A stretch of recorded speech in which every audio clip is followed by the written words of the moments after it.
Welcome to stone dictation. Dictation 5 second बाद शुरू होगा। Ready start. महोदय, हम सभी इस बात के शिकार हो जाते हैं कि अपने दलगत स्वार्थ में आकर गलत काम कर बैठते हैं। कभी भाषा और कभी किसी प्रदेश के स्वार्थ में ऐसे प्रश्न उठते हैं जो हमारे राष्ट्र की एकता को कमज़ोर करते हैं।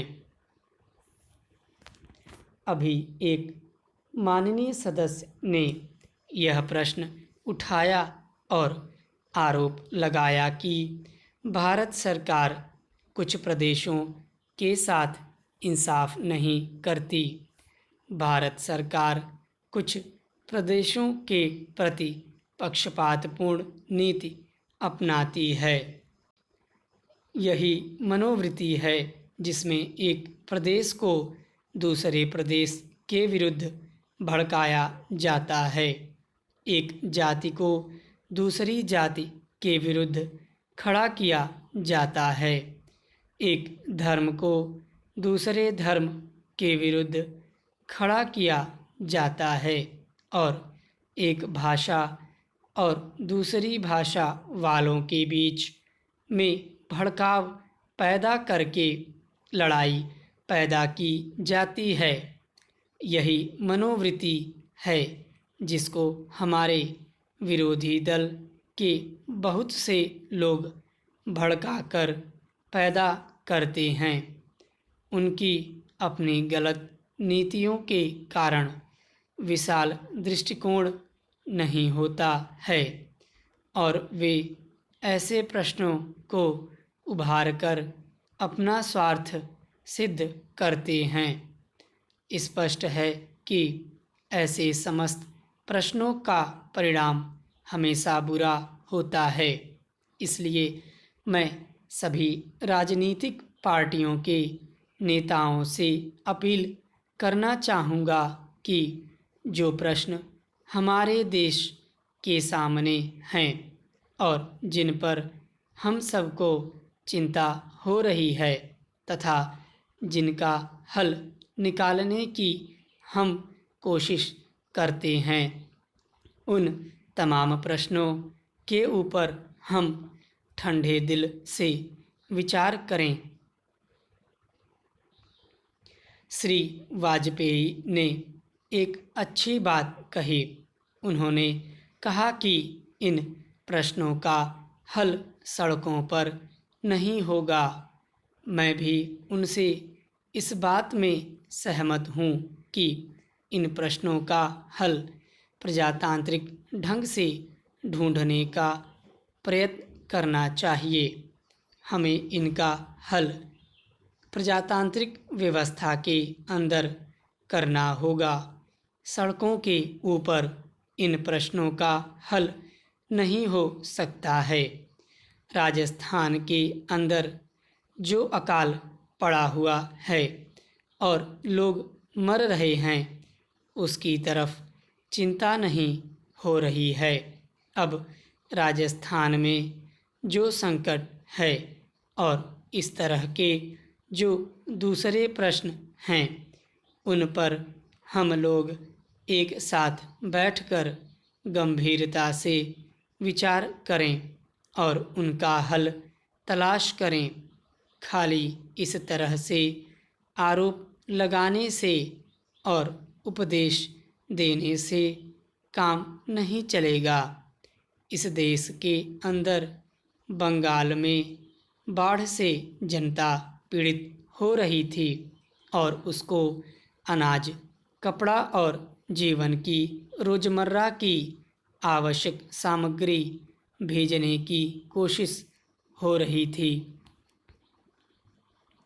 महोदय, उस जमाने में रेलवे कर्मचारियों को भड़का करके हड़ताल करना और फलस्वरूप एक ऐसी व्यवस्था पैदा करना जिसके कारण बंगाल के पीड़ित लोगों की सहायता न की जा सकी, उचित कार्य था, लेकिन यह कार्य मेरे घर के भाइयों ने किया था। मेरा कहना है कि केवल उपदेश से काम नहीं चलता है। जब ऐसे प्रश्न आएं तो उपदेशात्मक भाषाओं में ही फंस कर न रहा जाए, बल्कि आवश्यकता है कि ऐसे प्रश्नों पर सारे राजनीतिक दल देश हित को ध्यान में रखते हुए संजीदगी से विचार करें और उन सबका हल तलाश करें। आज श्री वाजपेयी ने प्रधानमंत्री पर कुछ आक्षेप किए।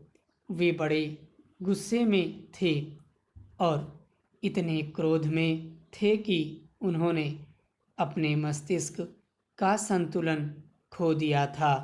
उन्होंने आरोप लगाया कि सरकारी कर्मचारियों के प्रयास से बड़ी बड़ी सभाएं की गईं। मैं वाजपेयी जी का गुस्सा और उनका असंतुलित होना समझ सकता हूं।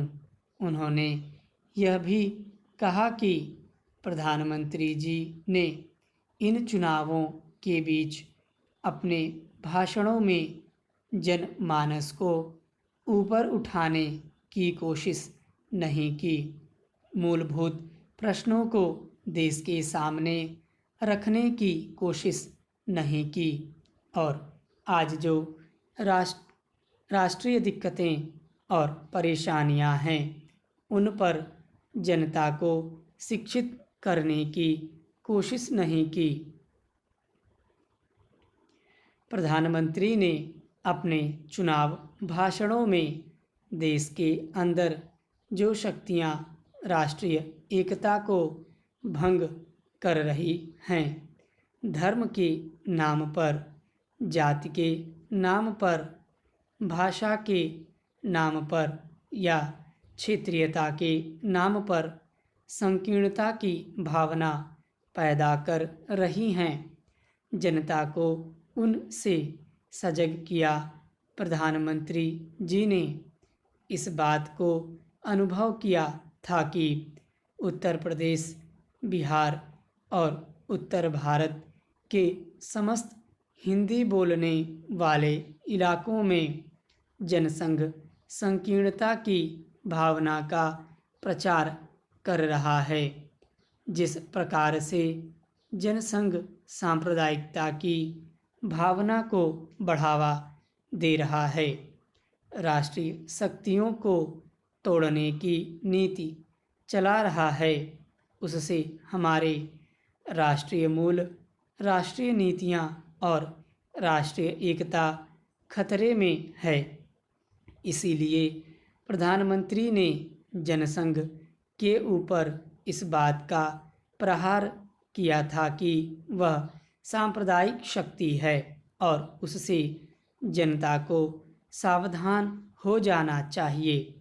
आज जो वाजपेयी जी का गुस्सा है, उसको हम समझ सकते हैं। उन्होंने एक सपना देखा था, एक सुनहरा सपना, उत्तर प्रदेश में अपनी सरकार बनाने का, बिहार में अपनी पार्टी को बहुमत प्राप्त कराने का। स्टॉप।